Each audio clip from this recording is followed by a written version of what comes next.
नमस्कार, मी प्रतीक्षा. DNA मराठीमध्ये आपलं स्वागत.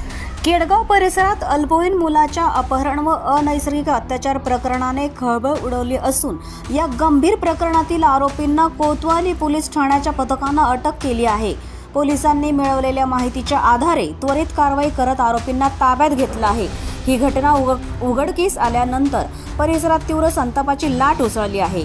या पार्श्वभूमीवर आज कोतवाली पोलिसांनी आरोपींची धिंड काढली आहे. मोठ्या पोलीस बंदोबस्तात ही धिंड पार पडली असून नागरिकांच्या उपस्थितीत आरोपींना जनतेसमोर आणण्यात आले. घटनेने संपूर्ण केडगाव परिसर हादरला असून पोलिसांनी या प्रकरणात कठोर कारवाई करण्याची ग्वाही दिली आहे. तसेच पुढील तपास वेगाने सुरू असून दोषींवर कठोरात कठोर कारवाई केली जाईल असा इशारा देखील पोलीस उप अधीक्षक अमोल भारती यांनी दिला आहे. कोतवाली पोलीस स्टेशन हद्दीत एका 16 वर्षाच्या बालकावर आणि त्याच्या 2 मित्रांना जीवे ठार मारण्याचा प्रयत्न करून सदर 16 वर्षाच्या बालकावर लैंगिक अत्याचार करण्यात आला होता. त्यामध्ये एकूण 12 आरोपी होते.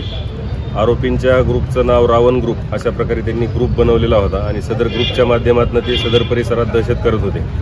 तर त्या गुन्ह्यातील जे 12 आरोपी आहेत त्यापैकी 7 आरोपी अटक करण्यात आलेले आहेत. उर्वरित आरोपी सुद्धा आता लवकरात लवकर अटक होतील. सदर जे 7 आरोपी आहेत सदर परिसरात दहशत करत होते. त्या संदर्भाने सदर गुन्ह्यात त्यांना अटक करण्यात आलेली असून त्यांना गुन्ह्यातले जे पंचनामे आहेत, घरजडती आहे, इतर सर्व पंचनाम्यांसाठी त्यांचा जो परिसर आहे त्या परिसरात कोतवाली पोलीस स्टेशनचे प्रभारी अधिकारी दराडे साहेब आणि तपास अधिकारी सपकाळे साहेब आणि सर्व पोलीस स्टेशनच्या टीमने सदर पंचनाम्यांचे वगैरे काम आज पूर्ण केलेले आहे आणि अधिकचा तपास सुरू आहे.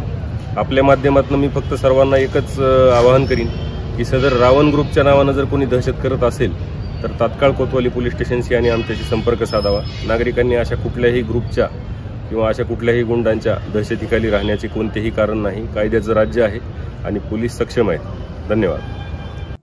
प्रतिनिधी मुंतजीर शेख, DNA मराठी, अहिल्यानगर.